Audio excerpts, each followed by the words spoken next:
Discuss the ins, discuss the outs, and let's talk about. Let's talk about. Let's talk about. Good evening, everybody. I hope everyone's doing well. Welcome to episode 6 of Let's Talk About the Arts Instagram live series. Really excited to be here this evening, and I'm looking forward to having my wonderful guest come on and join me. So we're just going to wait for a couple of people to join. I see Ross from Sing at Work has just joined. Go check out his episode. Him and Lindsay did an episode.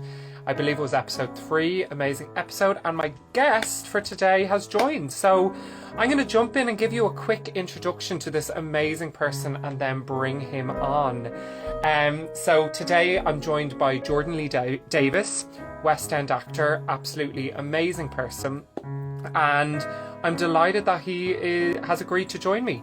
So he is a friend of actually Ross and the wonderful Fiona O'Carroll, and that is how I met Jordan, through these two amazing people.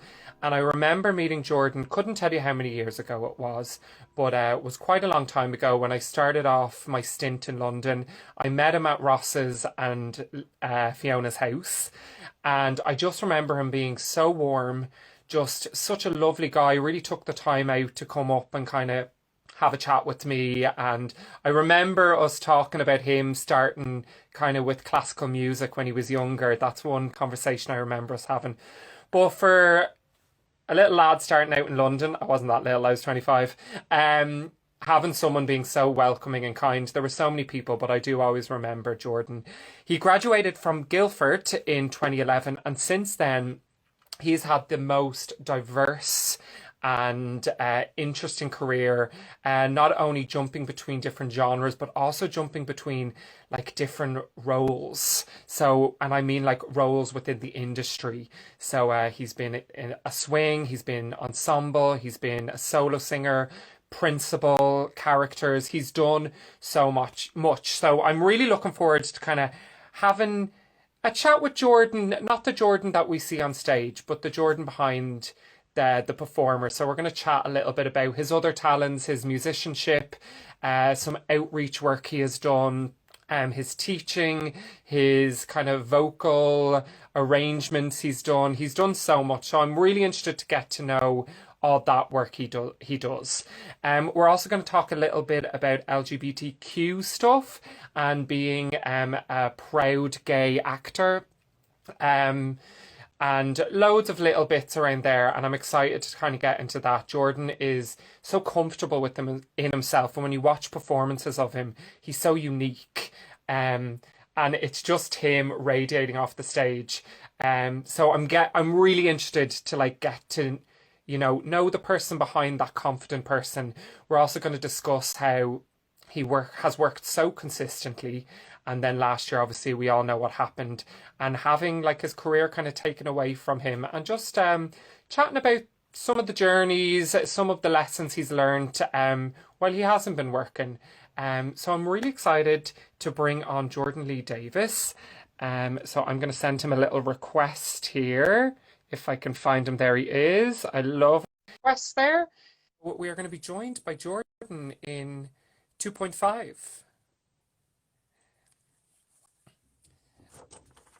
Just waiting for him to come on. Here we are. Hello. I'm here. Hello. You're here. How are you? Oh, thank you so much for the lovely introduction. I'm literally sat here like, thanks, babe. You're more than welcome. Every word of it is true. No, not true. I'm just gonna, just before I even do this, I've got a ring light set up, would you believe? So I'm just gonna check which one. I mean, look at the differentiation. I mean, the colours, the change. Let's go with that one, because that makes me look a bit more radiant. Beautiful, and I'm loving the hat. I'm loving the hat. Thank you very much. How are you today? I'm good, thank you. I'm not too bad. I'm having we've had Danny and I, who's my best mate who I live with, we've had a little bit of time recording. We're recording a couple of things. at the moment, to some like new musicals, and we're trying out some stuff which we're like something which we can do in the future. We're trying out a few ideas and things. More on that. Keep a lookout. We definitely will. We'll be sharing it when it all comes out. Can't wait to see it. Oh yeah, no, we're all good. We've had a bit of a singing day here at here where we are. Yeah, I love that. Incredible.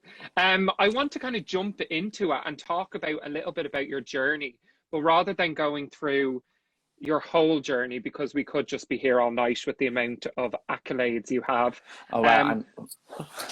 I was interested to know, as I said in the introduction, you have such a diverse career. You've kind of seemed to have bounced around and done loads of different things. So I'd love to kind of know what it's been like navigating yourself through such a diverse career, and going from like principal roles to ensemble roles to TV to swing, and kind of what you've learned from this kind of really diverse, varied CV, shall we say? Well, I mean, yeah, why not? I think I was very lucky. I think I've always been very lucky that I'm quite happy with doing anything, really. I'm quite happy with working with people. I think the most important thing I always say when I'm teaching, when I'm giving advice to people, and I think whatever, you know, about the industry and everything, I think the most important thing always is just to be nice to people. And I think it's so important to remember on your way up who you're gonna hit them on the way down.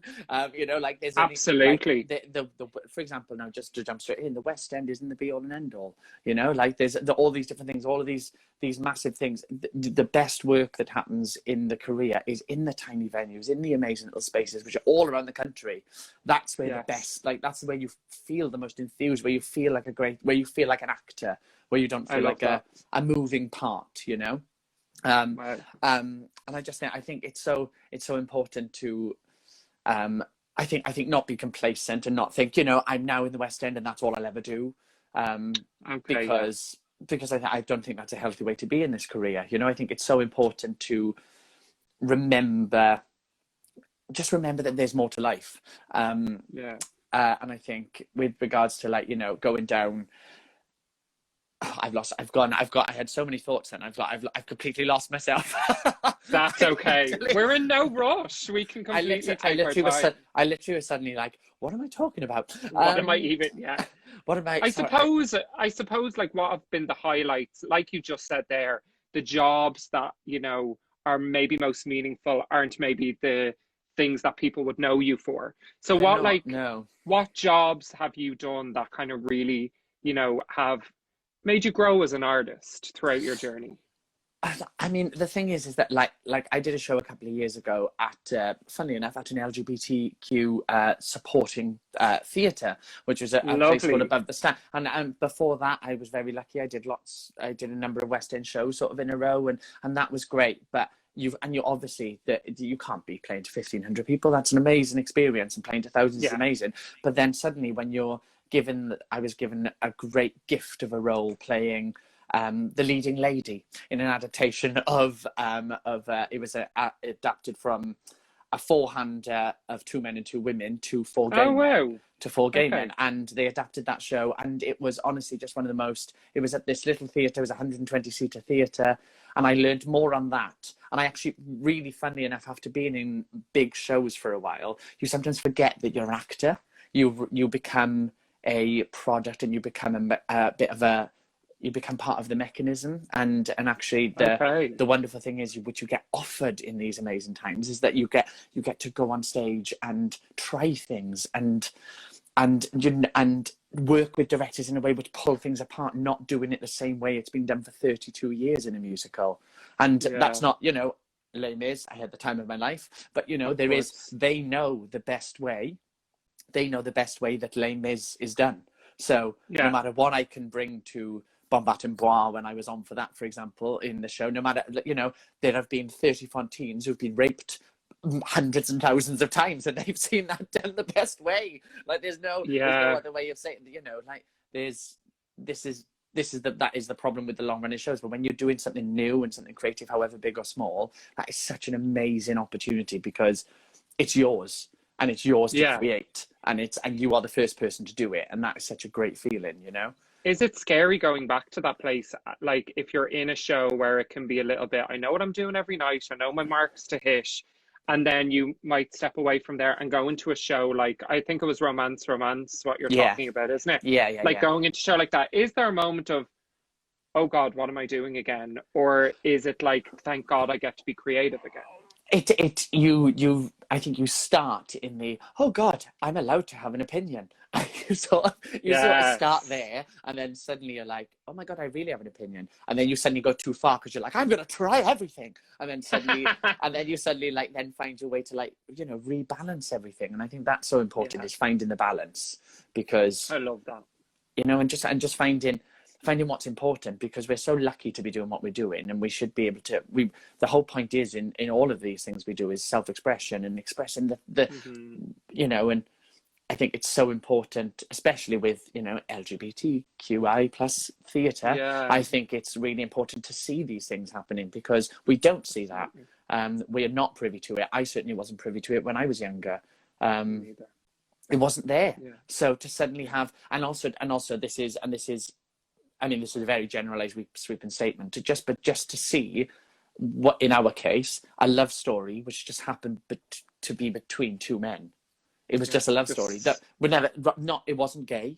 It wasn't like a gay show. It wasn't we were four men, which is obviously brilliant that it's a gay show, but we are not, it wasn't about us, being, do you see what I'm trying to say? We were just lovers, and that was it. It wasn't a question of about your sexuality or your gender or anything like that. It was just about love. The fundamental of the show was about love, but it was showing a minority group in those positions, which is so important. And we are getting more of it these days. But I say, especially for someone like yourself who grew up and maybe didn't see all that, it was cool to maybe be creating that. I mean, it's wonderful. I'm from the Rhondda Valleys in South Wales, but I didn't, apart from Alan Carr and Graham Norton, there weren't gay men running around everywhere, that's just not what it was. We've come a long way. We've come such a long way, and I think with things like the one which springs to mind straight away is Schitt's Creek, the TV program which everyone was obsessed with. There was never a mention when those two men were getting married. There was never a mention of them being a gay wedding. It was just, congratulations, you're engaged. That's it. It was a wedding. Simple. It was a wedding. Simple as. There was no, this is a gay wedding. It was a wedding, and that is something which is so important to see. And we don't see it enough. I mean, we are now like coming on to It's a Sin and all those wonderful things, which are, which is just phenomenal. I'm so excited to get like your take on that. But before we get there, because like there's so much within the LGBTQ that I had to like bring it right down for us to discuss. But just going back, like obviously we love being creative, expressive, but going back into kind of the bigger shows where you, as I said, you hit your marks. Something I've always been fascinated by, and this is my opportunity to find out about it, is being a swing. Like it seems like a job where I'm sure people are watching this and they know exactly like what a swing is, but from someone who comes from an art form where we don't have roles like that, it seems like people who are swings just have to kind of do everything at once. And I'd love you to give us a little insight to maybe what the role of a swing is and what you learned from being a swing. Oh, absolutely. And I should just clarify, by the way, I mean, there is obviously freedom in the big shows, and we do have an amazing time. And there are brilliant creatives in the big shows. This is the one who managed to make us believe that it's our choice as well, which is a thing, but such a skill to do and that's the thing. Literally, there's those unbelievable resident directors who I've worked with, who are literally the people who go around the backwards, who go da da da da, and maybe but do you not think that da da da would think like this, and then you go yes, and actually it's just a choice which Michael Ball made in 1973. But actually, and you're walking on stage like you're literally like, yes, I have this. Made exactly that. But a swing. So a swing, I can only say I had not been a swing until my first Westend show, which was Les Mis. So I started that, and I remember getting offered the job, and I had the phone call being like, because I've been auditioning for the show and I've been auditioning for all these different things and all these roles, and they throw lots of music at you, which is brilliant because they're like, sing the whole prologue. And obviously at that moment, I had not realised that singing the whole prologue, they were looking at me to be a swing. I'm obviously like, they want to see which lines I'm going to get. No, they're literally like, can you do the high, the low, the middle, the blah, blah, blah. And that's where I am quite lucky that, you know, I have quite a stretchy voice, shall we say. So I ended up, so they offered me swing. And I remember being like, amazing. I know what this is, but like, we'd never done it at GSA. We'd never really done, I mean, they do now, but then we hadn't really done any swing projects. I know there's other drama schools out there like Arts Ed and all those different places do these brilliant swing projects where they, you know, they do all these different things. It's brilliant. But we'd never done that. We were never taught how to be a swing. GSA always told us, you know, that our training was to teach us to be leads. That was what they had in there. That's what the, you know, the pitch was for us, which is brilliant. But then, you know, half of my career, I haven't been a lead. So it could have been useful. But you know, when good to reach for the stars, but also if you're not there, you've got something to fall back on. Well, also just to know how to be a cover, for example. Like, that's the biggest thing, because I've done that a lot as well, you know, like, and to have a part and cover a part, like, that's also a big thing. You know, we didn't really do that. And it is very much, it was literally a fly by the seat of my pants. I remember the first time going on, and obviously, because what I did was I went in, I was very lucky that there was some swings staying on to go from the contract previously into our contract. So I was very lucky that the people around me already knew the show. So when it came to me having an absolute panic attack, because I'm very OCD and very about everything, that I want to make sure that I get it right first time. And, you know, I'd absolutely be like, why am I getting this wrong? You know, I remember I had my notes and I had my books and all my swing books and all these different things, which is a whole different conversation. I won't even go into that. But that is like even you saying that stresses me out. I'm like, no, usually I have one thing to do and I walk on stage and I do it. Well, and just even having all those things in your mind just seems like insane. Well, it's incredible. Well, you say that. Well, I mean, I got to the stage where after about 3 or 4 months, I knew the show inside out and could jump into anything at any moment. But that was because I had to get to the stage where I knew 12 boy tracks, and I knew 12 versions of the show. And when I went into my second years, I became one of the dance captains. So I was the assistant dance captain the second year. So then I had to know the 12 boys, the 12 girls, the leads blocking, the kids blocking. So I knew 36 different shows. And they all had to be in my head, because at any moment, if anything went wrong, I had to just be able to go blah, blah, blah, blah, and rewrite a list and get the show on, which happened a few times if we had a show stop or someone went over in the wing. There was one time a fellow actor of mine got his head caught in Valjean's coat during the fight, and suddenly over he went, and he was out for the count. And I literally was stood in the wing, and we were about to go on. We had about 3 minutes to go on for the end of the day. And we were literally like, I was like, okay. And there was a swing sat upstairs in the dressing room without a wig, without costumes, it happened to me. There was one time I was on stage within a minute and a half from being sat in the dressing room, and I was in Master of the House, wigged, mic'd, costumed, everything. And that's that thing, though, is the testament to the whole team in the building.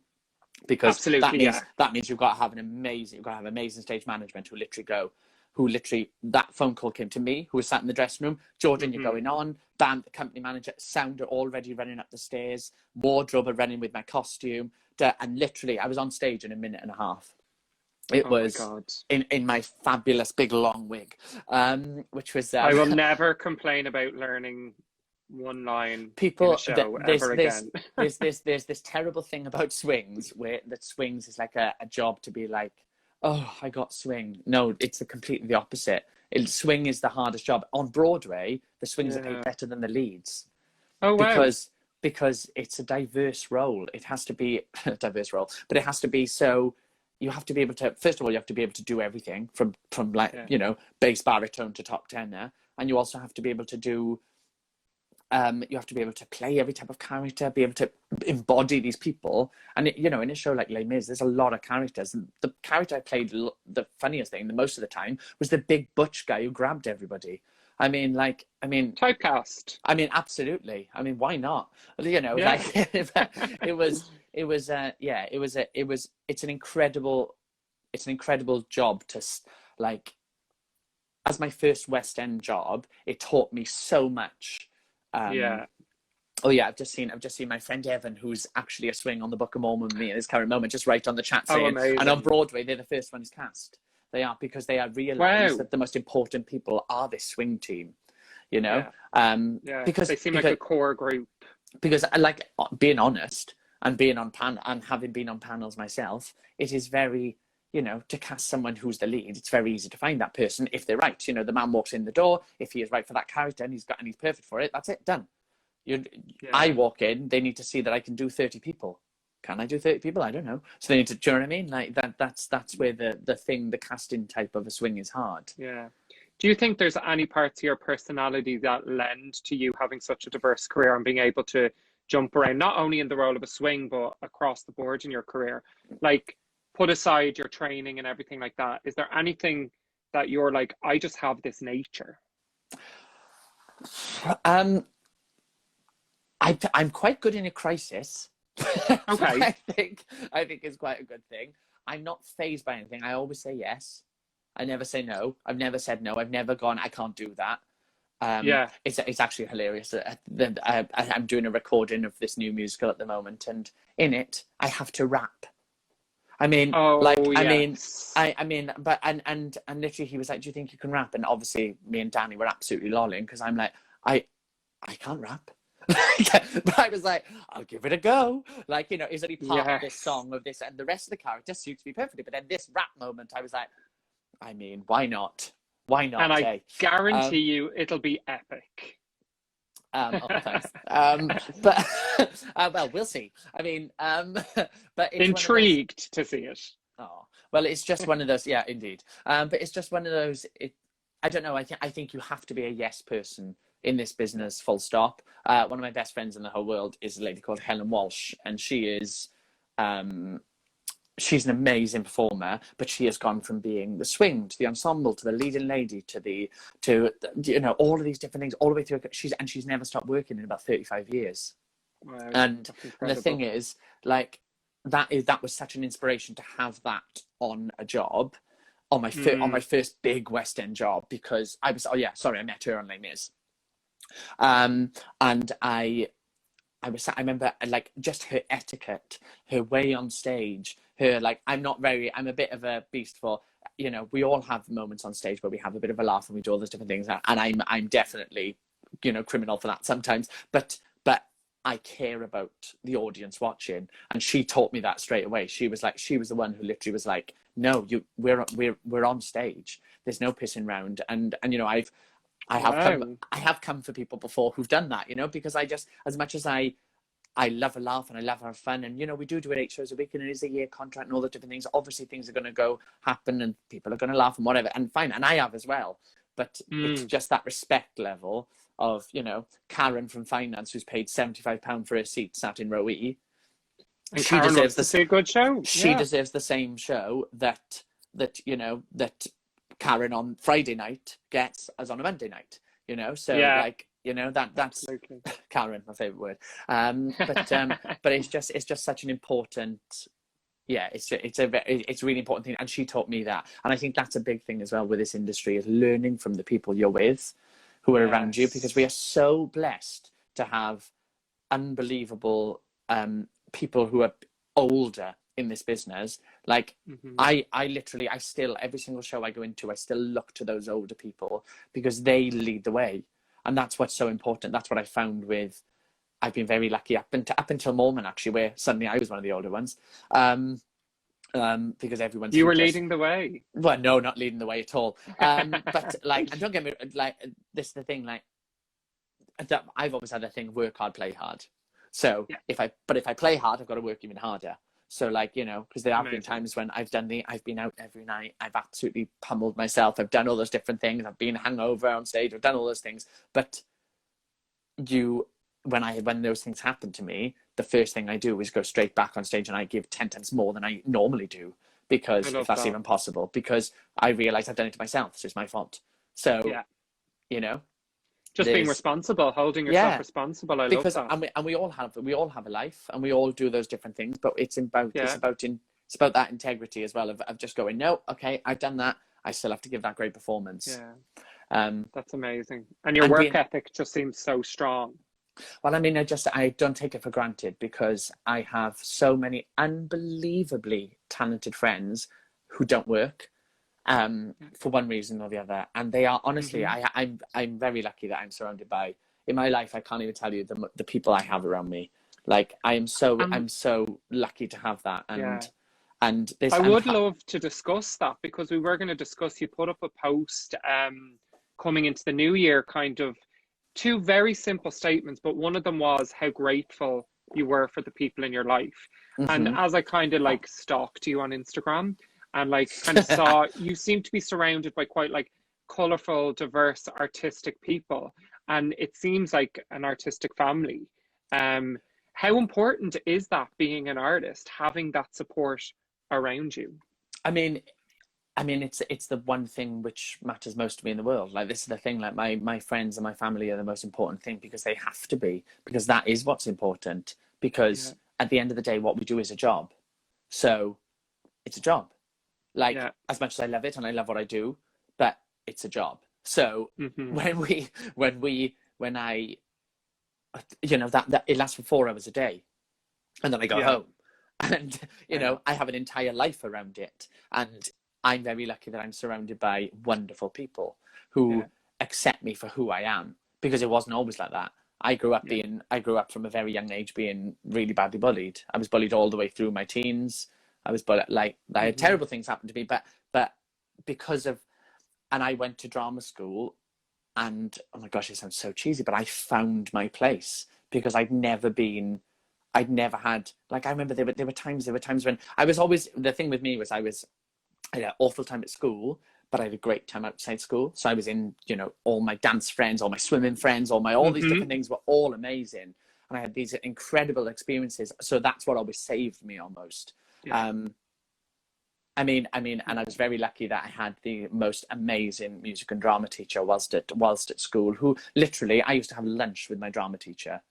My lunchtimes, I used to go and sit with my, I used to sit with my music and my drama teacher, and I became, they used to call me the third in the department, because because I would sit there and they understood me, and I understood them, because I was no different to the way I am now, but the kids around me didn't understand that, you know, and I wasn't allowed, and I also, at that moment, I mean, I wasn't gay.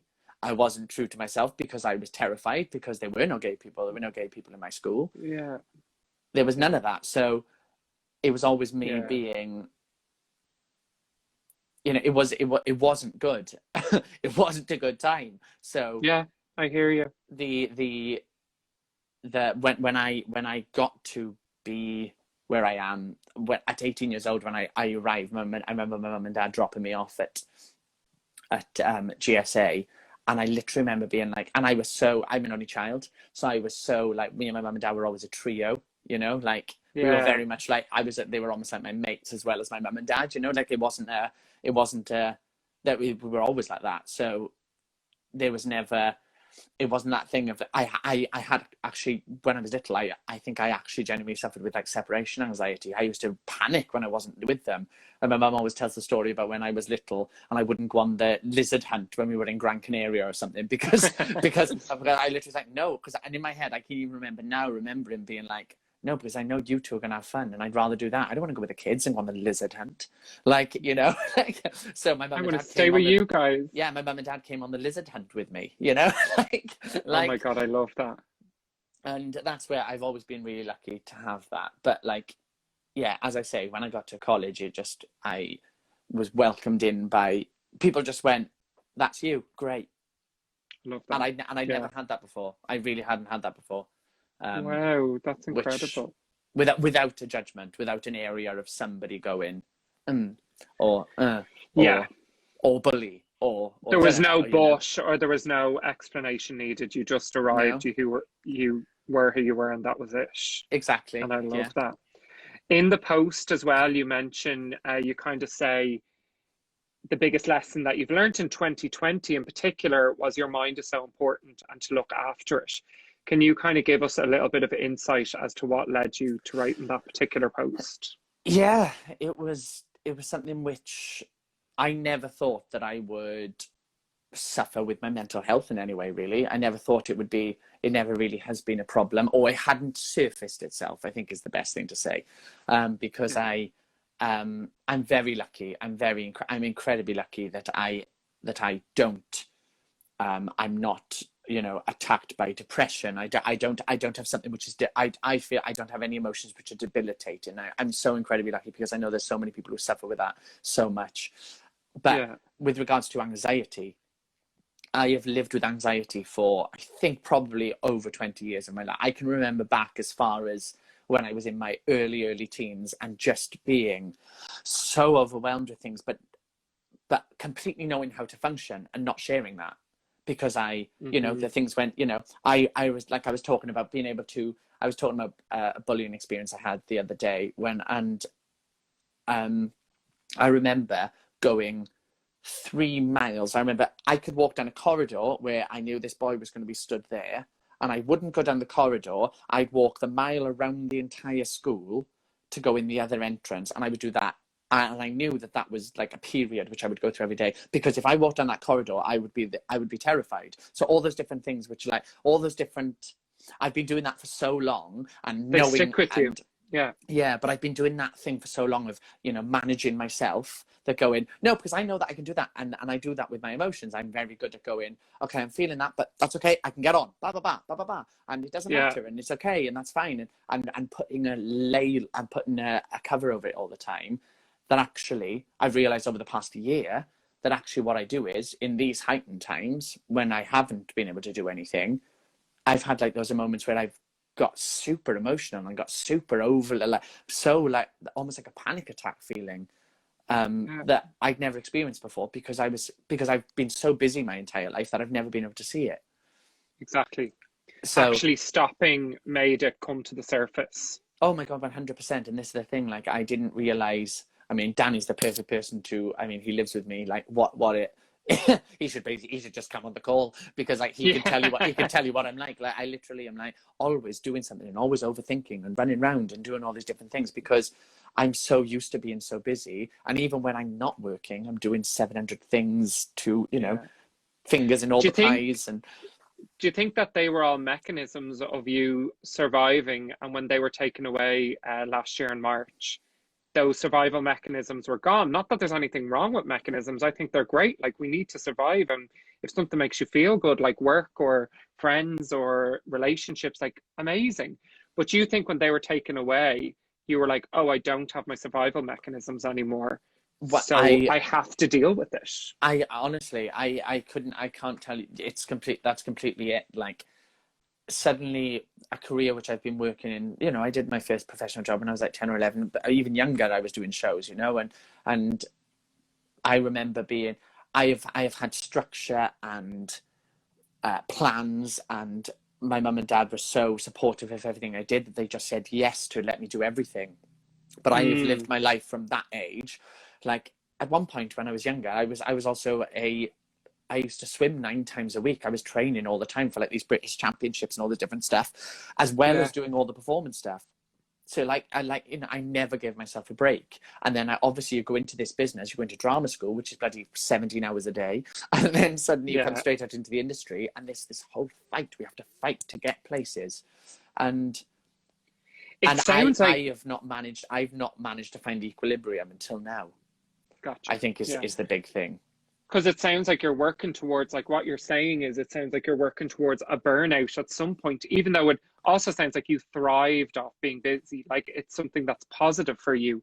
But like, do you think anyone can keep working at that level without dealing with things under the surface? Or do you think you'll always come to a point, pandemic or no pandemic? I think you'll always come to a point, and I think the point had to come for me to be able to carry on, because I know I'll always, like, the thing is, I don't want to paint a picture of things which are untrue about myself either, because I am able to function.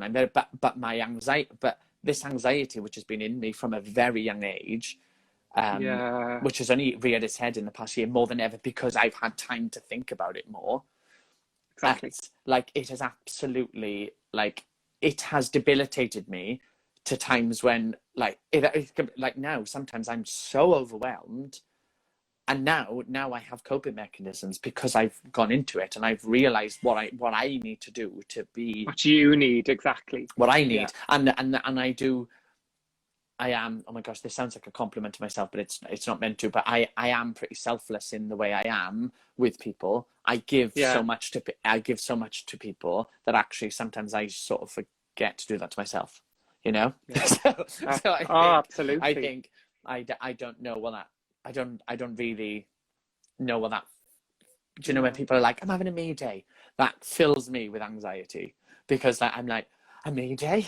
What do I like? You know, what will I do? Every me day I usually have lasts for about 20 minutes because then I'm bored because I've done stuff, you know. Absolutely. But yeah, it's something which I'm really trying to learn to do, and I've forced myself to do it. Good, and thank you for sharing it because I think it's so important. Like I've had such a similar experience where I went to the doctor in August and got diagnosed with depression, and I was like, I can't have depression. And he was like, this has been going on for years and it's not a COVID thing. It's just that you had to stop. All your mechanisms were taken away. And now it's like, all right, deal with your shit. And it's been amazing and crap at the same time because I'm glad I've gone through them. But at the same time, it's not easy. So I completely empathize with kind of what you've been through. But I do think it's for the best, and who knows what it will bring up. Well, I mean, the thing is that there's such a misunderstanding that also that mental health issues are weaknesses as well. There's such a and there's such a misunderstanding in our industry as well that, you know, that if you're an anxious person that makes you weak. It's not at all. I'm very strong. I'm a very strong person. I know I am, and I can deal with a lot of shit. I have a lot. I've dealt with far more than a pandemic in my life. You know, like we've all of us have done. I know obviously this is a hard time, and if this is the hard time for some people, that's completely understandable. But we're all very different. This has been an awfully hard time for me.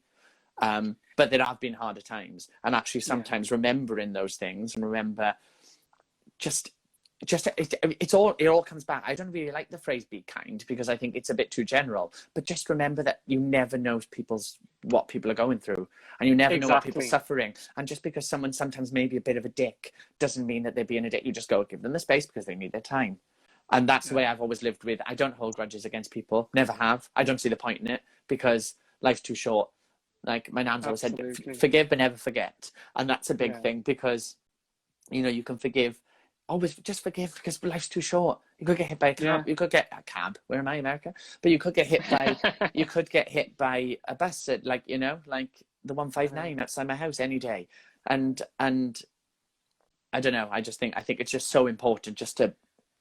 I think that's so important to say it's not a weakness, because it's not. And that's what we have to. I put up a post about my depression and I put it up, and then I was like, right, I've put it up there, people know, and I refuse to be defined by it now, and I'm going to keep working on myself. And I think it's a good thing to say, like, don't judge people by what you see. And I hope you don't mind talking about this, but, you know, I've always seen you as so comfortable in yourself, so proud of yourself, proud of your sexuality, proud of who you are. Like, you're so admirable in those ways. But you discussed with me your coming out story the other night, and I was just like, no, you're wrong, because that's not my perception of you. So if you were comfortable with kind of telling people, because it's just to show people, like, you never know what's going on behind what people present.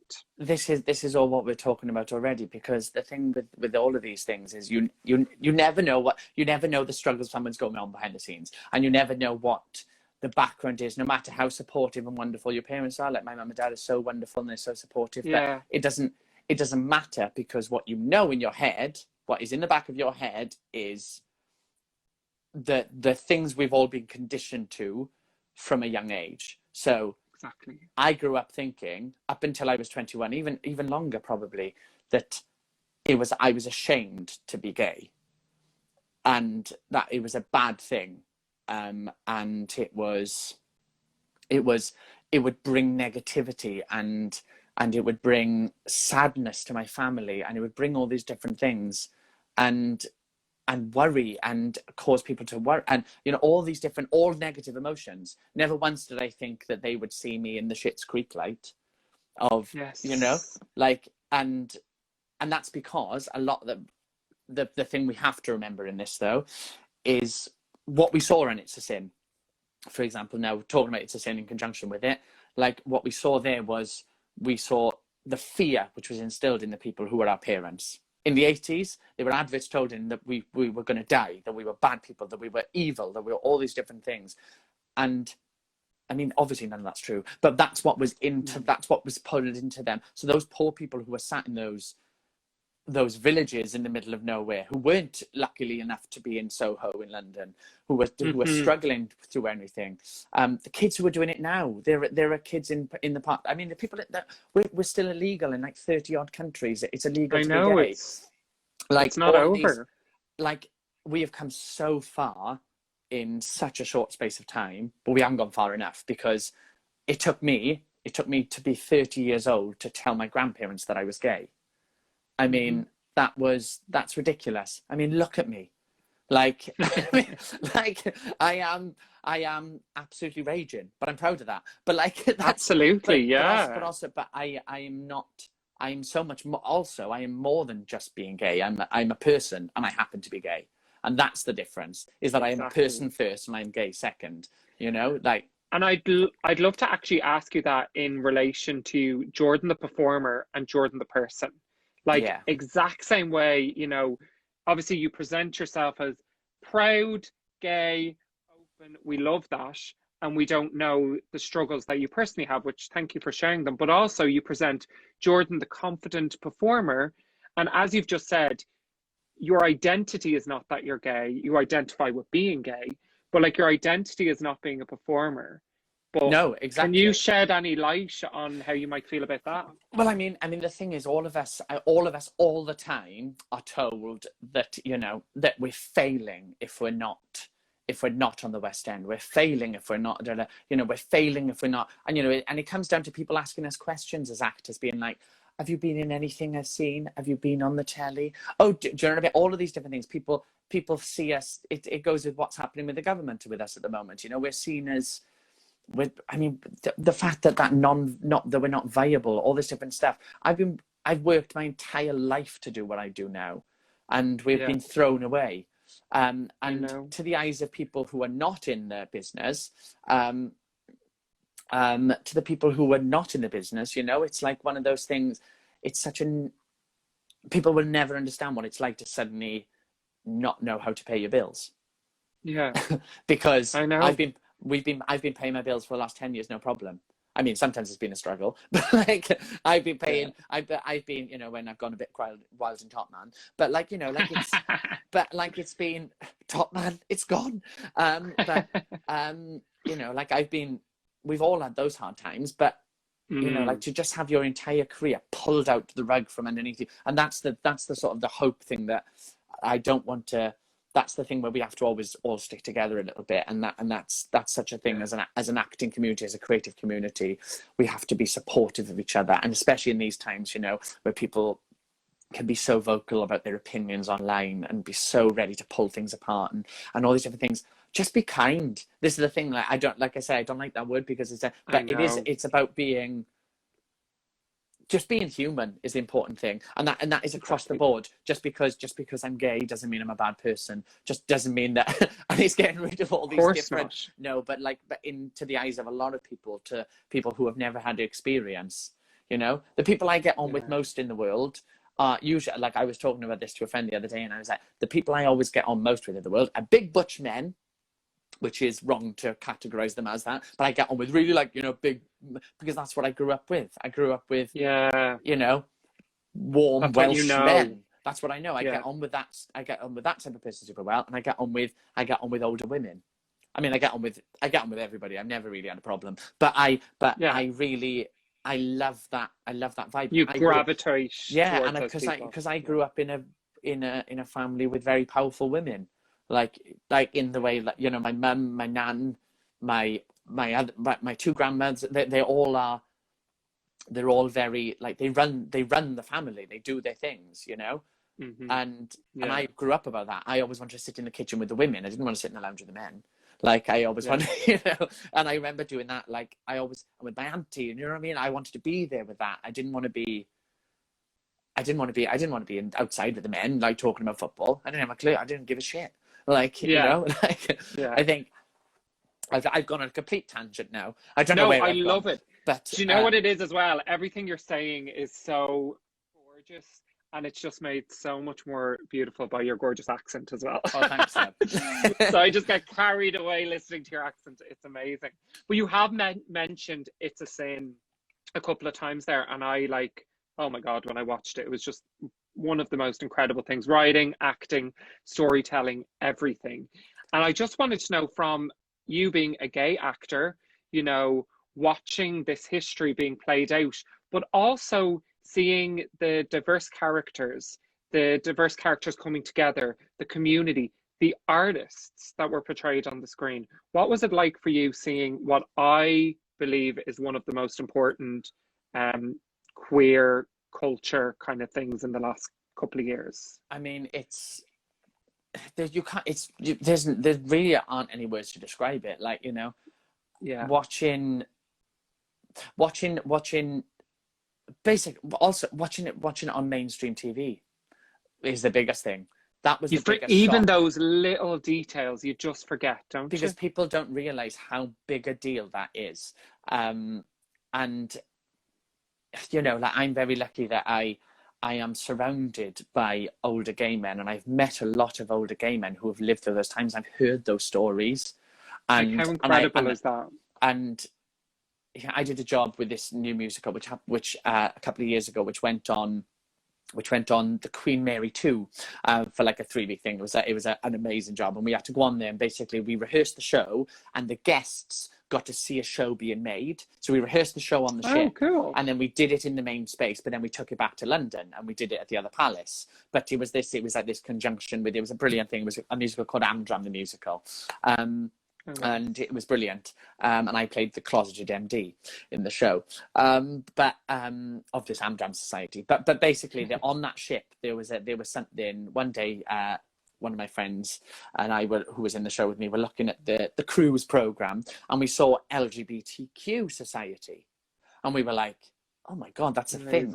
We have to go. So obviously we went, and it was just a room full of these. There's about 20, 30 men, or I think everyone was men. I don't think there were any lesbian women on there, but in this group anyway. But there was this wonderful group of older men, all over 50.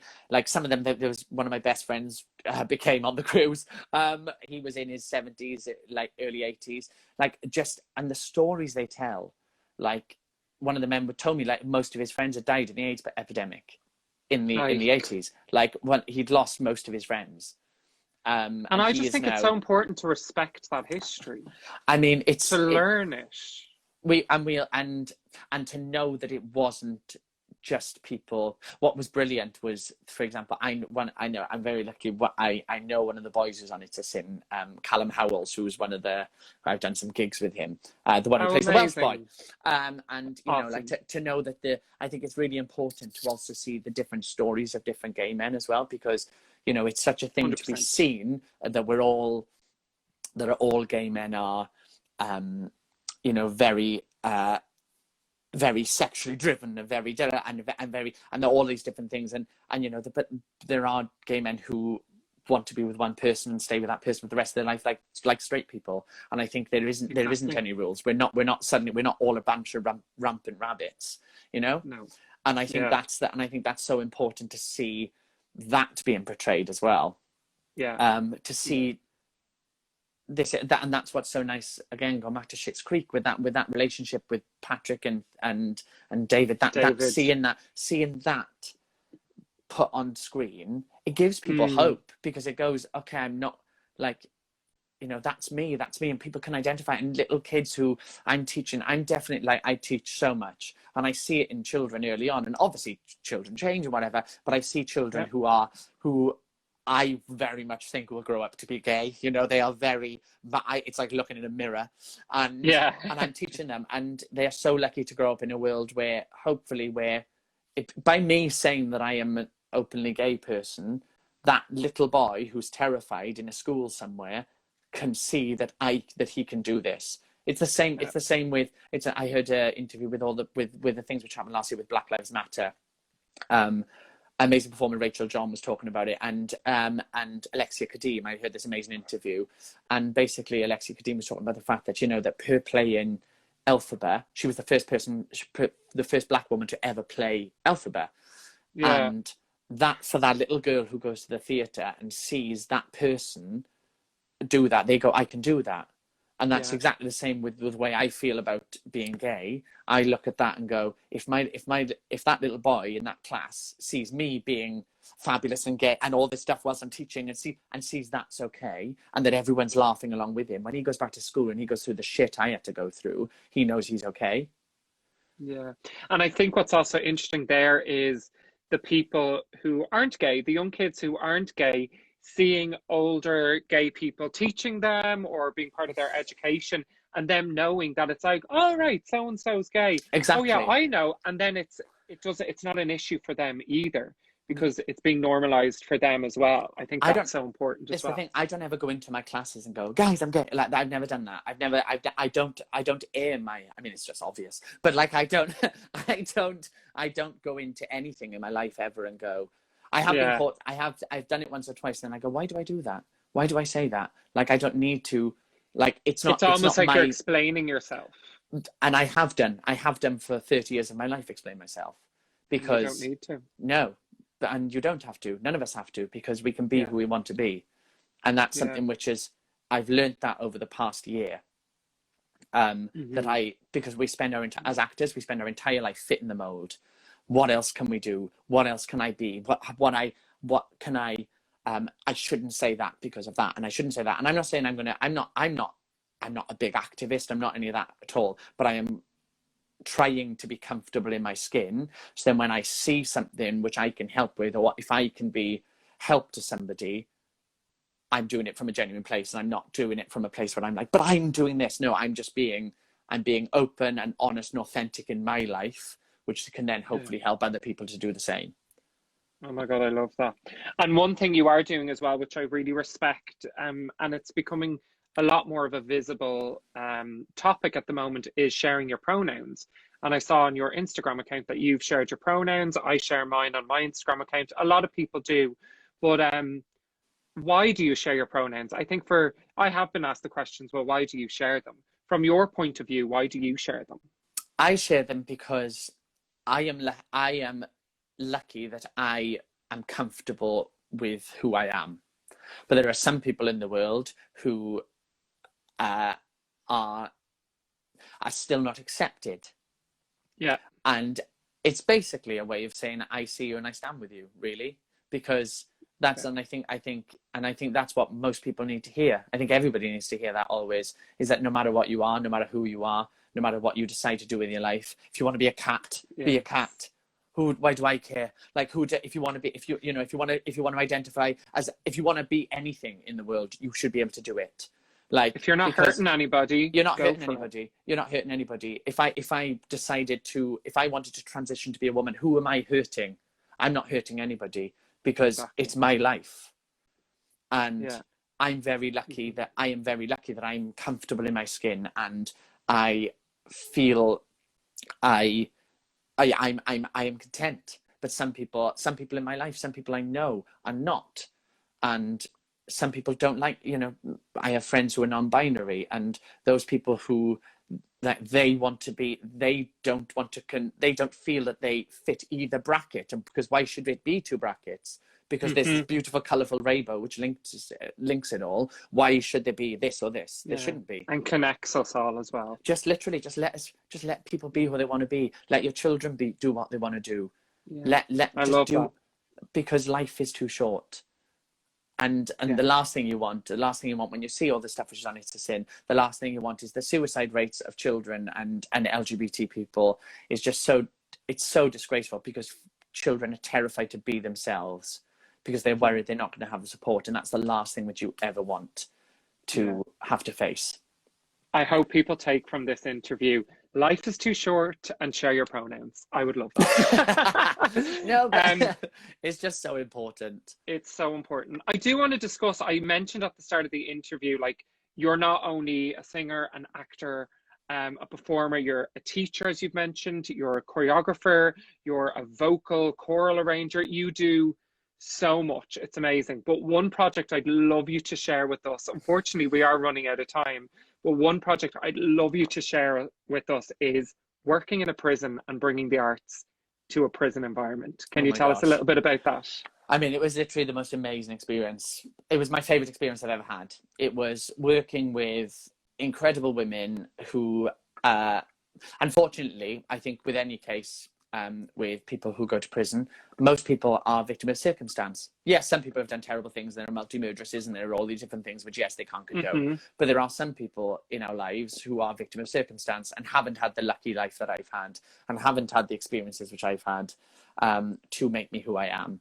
And the support network I've had. Some people haven't had that. And that's what I was faced with in this prison. There were women there who, you know, I can't tell you the ins and outs of the stories, but of course, there were women who were very much victim of circumstance. We're talking abuse, we're talking drugs, we're talking all these different things from very young ages. And not only that, there were some women who'd done terrible things. And we didn't ask the women what they did. We didn't know. They didn't tell us. They could tell us if they wanted to, but we weren't allowed to ask, which was great because I didn't want to be there being like, what did you do, hun? And then they tell me that they'd murdered 8 gay men. Like I didn't want that to happen. That wasn't the case. Yeah. But that's not what it was about. It was about it was really about rehabilitation and what theatre can do for people. And I honestly cannot tell you the difference in the women from the beginning to the end. The biggest thing was obviously the connection with it was a room full of middle-aged women, my idea of heaven. So these women who were there were just so incredible and were so starved of love and attention and all the things which I can give to people, which I try to give to my friends and all the people who are around me, because I think that's what's missing in the world is a bit of kindness all the time. People are not, just be nice. It's not hard, just be nice. Ask people how they are. Let people, if people are having a hard day, let them get on with it. Anyway, these women were just, I'd go in there and one of my favourite women would literally just every day just come over to me and hug me because she had a son my age. Yeah. And she'd been in there for 10 years. Probably made her, the whole 10 years of her being in there. But I mean, it was just the most incredible, it was an incredible experience and the most rewarding thing. And it was just literally the power of theatre and the power of performing, because it is the most valuable thing and it does change people's lives and it does change people's spirits and it lifts people up to a level which you can't even I can't even explain. When I see my kids do something well now, when I'm teaching and I'm playing piano and I'm doing my thing and they're screaming away and they're doing, it's amazing to see. I've got this little girl, Vivian, who's in my class. She's 6. She's got a better voice than half the people in the industry. And seeing that and developing that in young people is amazing as well. Yeah. I think it's so important that people know that about you, that you're not just a showman, you're such a giver, as you say, and you give back so much and you are inspiring so many people. It is amazing. I literally could speak to you all night, Jordan. I wish that we could just Instagram chops us off at an hour and I wish I could stay on and talk to you longer, but I do want to ask you before we go, what do the arts mean to you and to the world? I mean, it's the wrong question to ask me right now. But the arts are everything. We wouldn't do anything we do. There would be most of the joy that people do when they finish their 9-to-5 jobs would not happen if the arts weren't there. Music, TV, film. Oh my God, the list is endless. The clubs, the pubs, all these different things. The radio in the pub when you're sat there, when you go, oh, I love this song. The disco, all these none of that would happen. The theatre, when people go and literally cry and bawl and see him one day more marching a V. Nobody will ever know what that means if we lose it. And it is so inspiring and really does save people's lives. I know that's a dramatic saying, but it really does, because the rehabilitation I've seen through people is nothing. I've never experienced anything like it. I'm working and developing on people's confidence and all those different things. It's just, I mean, I could go on. It's literally, it's what I live for. You can feel the passion just jumping off the screen from you, and I love it. And I think even if you were talking goop, what you're expressing, I think, would get the point across. So thank you so much. With my selfie light, thank you. Changing with lights. The selfie light, you see, ever the performer. I love it. Yeah. Jordan, you are a star. Thank you so much for coming on. I'm so grateful. Thank you so much for having me. And thank you for everyone. You've gotten so many gorgeous comments. Sorry that we didn't get to read out some of the comments. People have big love for you. And I actually saw Maggie Patterson come on and say hello to us both. So there we go. That's really nice. So, Maggie, she's an absolute saviour, by the way. Maggie's literally employed so many people in this time. She's absolutely gorgeous. Unbelievable. Yeah. But thank you so much. You are a star. And I can't wait to, when all this lifts, hopefully our paths will cross and we can have a drink. Have a lovely gin and slim, babe. Fuck, we need it. Absolutely. Oh my gosh, I actually said the F word. I haven't done that for an hour. There we go. And there's your mom saying fabulous and giving her a big wave as well. You should be very proud of this wonderful person. I will talk to you very soon. Thank you so much. Thank you, darling. Love. Loads of love. And have a gorgeous evening. I'll see you soon. Bye. Take care. Bye-bye. Bye.